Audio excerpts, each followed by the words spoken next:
Hello friends, today is Friday, April 24th, 2020.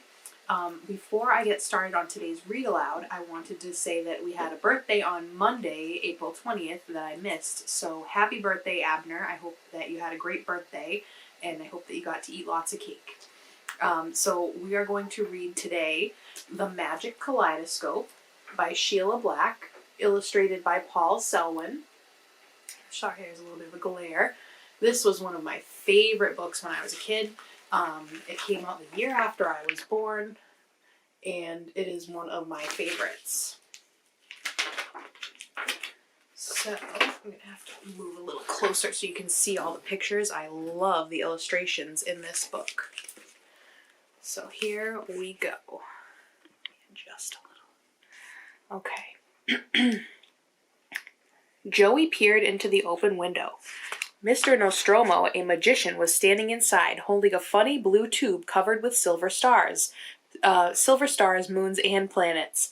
Joey caught his breath. He knew that it was wrong to spy. Yet ever since his mysterious neighbor had moved in, Joey had wanted a good look at him. Mr. Nostromo lifted the blue tube to his eye. The tube looked like a kaleidoscope.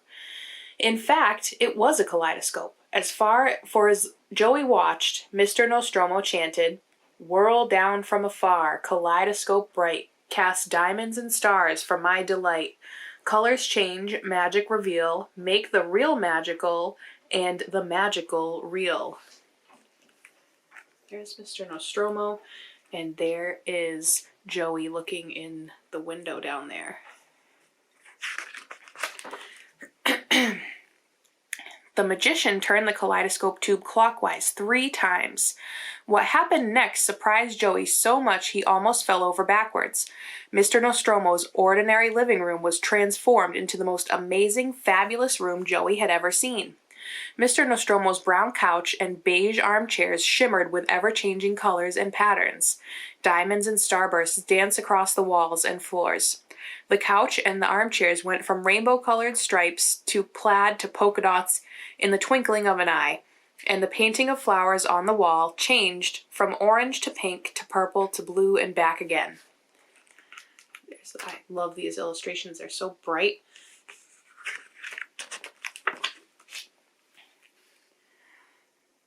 Mr. Nostromo turned the tube of the kaleidoscope 3 more times. Now even more unbelievable things started to happen.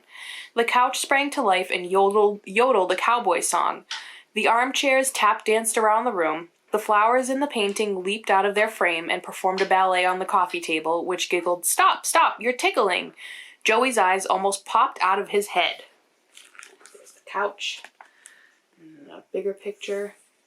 Love the patterns on the flowers, all the colors. Mr. Nostromo put the kaleidoscope to his eye once more. Twisting the tube in the opposite direction from before, the magician chanted, "Whirl back to the stars, kaleidoscope bright, hide away and afar, your spell of delight. Colors change back, magic conceal, take away what is magical and leave only what is real." Instantly, everything went back to normal again. Joey ducked out of sight. Mr. Nostromo set the magic kaleidoscope down on the windowsill. Then the magician pulled on his raincoat and went out, looking almost but not quite like an ordinary person. As soon as Mr. Nostromo was gone, Joey stood up again. He couldn't resist picking up the magic kaleidoscope. He held it to his eyes and twisted the tube 3 times. "Whirl down from afar, kaleidoscope bright, cast diamonds and stars for my delight." Joey stopped chanting, for that was all he could remember of Mr. Nostromo's spell. No sooner were the words out of Joey's mouth than his ordinary street of color, of ordinary houses, became the most amazing, incredible street imaginable. All the houses shimmered with color, blue, green, red, orange, purple, and bright yellow. So did the trees, and the lawns in front of the houses were no longer green, but checkered and speckled and striped and polka-dotted. Even the sidewalk was streaked with rainbow colors.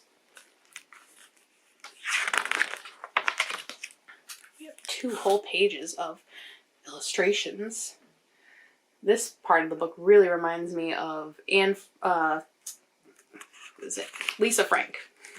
It reminds me of Lisa Frank, her illustrations, if you've ever seen them. But love that. You see the dog. The house is polka dotted, and the trees are all different colors, and there's Joey with the kaleidoscope. And I love these old cars right there. That looks like a Chevy Bel Air. All right. Joey clapped his hands and laughed out loud, and he turned the tube of the magic kaleidoscope again. The whole street sprang to life just as Mr. Nostromo's living room had. The flowers in the gardens bowed to one another and began to talk in high, wispy voices. The trees spread out their branches and started to tango up and down the block. Even the houses swayed from side to side, and their windows and doors popped wide open.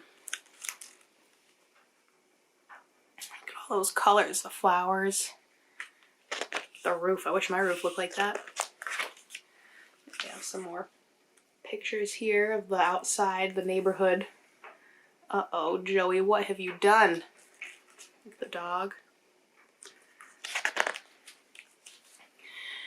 This is better than a Saturday morning cartoon, Joey cried. But then the neighbors came running out. They weren't nearly as happy as Joey was with the spell the magic kaleidoscope had cast on their street. "The world's gone crazy," shouted Mr. Miller next door. "We better call the police." "We better call the firemen," yelled Mrs. Popper. "We better call the mayor," shrieked Joey's mother. Oh no, Joey thought. He tried to turn the magic kaleidoscope backward, but he couldn't remember which way backward was. He couldn't remember the rest of Mr. Nostromo's spell either. There's all of his neighbors like, what in the world? Love this lady's face. Her glasses. "Now go away, kaleidoscope of delight, come back another day with your colors so bright," he chanted. No, that wasn't the right spell. It only made matters worse. Now the neighbors all changed colors too. Mr. Miller next door turned bright red with green and yellow stripes. Mrs. Popper turned as purple as a grape. Even Joey's mother changed color. She became sky blue with little silver stars all over. Then even gravity lost its pull, for people and animals started to float into the air like helium balloons. "Oh no," wailed Joey. "What do I do now?" Luckily, just then he spotted Mr. Nostromo walking down the street. "Help, help," Joey cried. "Make the magic stop." It looks like there's Joey's mom with her light sky blue skin and her silver stars. And there's all the neighbors floating away.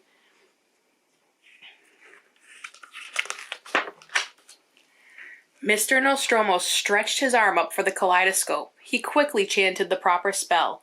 The kaleidoscope colors began to fade. Little by little, everything settled back to its proper place.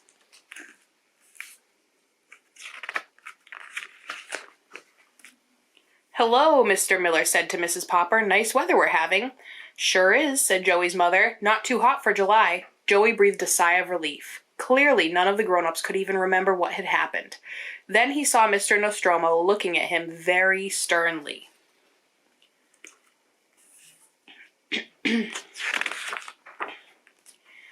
"Where did you get my kaleidoscope?" the magician said. "I took it from your windowsill, sir." "I thought so," Mr. Nostromo's eyes flashed.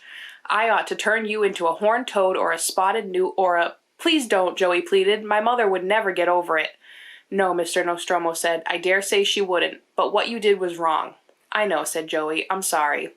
Mr. Nostromo ignored his apology. "Report to my house at 10 o'clock sharp tomorrow morning." Joey gulped. "Yes, sir." Uh-oh, what do you think Mr. Nostromo's gonna do when Joey gets to his house? You think he's gonna punish him? Make him help with chores? At 10 o'clock the next morning, Joey stood at Mr. Nostromo's front door. He knew he should knock, but he was scared. What would Mr. Nostromo do? Then Joey saw the sign on the door. "Help wanted," it said. "One magician's assistant needed. Must be curious, quick-witted, and adventurous. Must also be obedient. Apply in person today." Joey knocked on the door. It swung softly open, and there stood Mr. Nostromo. "Joey," he said, "come in. I've been expecting you." Look at his face. And that is the end. So what do you think is going to happen? You think Joey will make a good magician's assistant? Or do you think he won't be obedient enough? I don't know. So that's the end of the book. I hope you enjoyed it. I have some other storybooks here that we can read in the future. As I'm sure you've heard, the Governor Baker, has declared that school is closed until the end of the year. So we are still distance learning until June 18th. June 18th is the last day of school. So even though the building is closed, Miss Lundrigan and all the other teachers, we're still here for you, and we still want to see you, we still want to hear from you, and we still want you to do your work. So make sure that you're checking in with me on Zoom if you're able to. I know that some of you can, and I miss some of you that I've seen in my Zoom. So if you haven't been on Zoom, try that next week. We really would love to see you there. So I hope you enjoyed the story, and I will see you all again next week. Bye!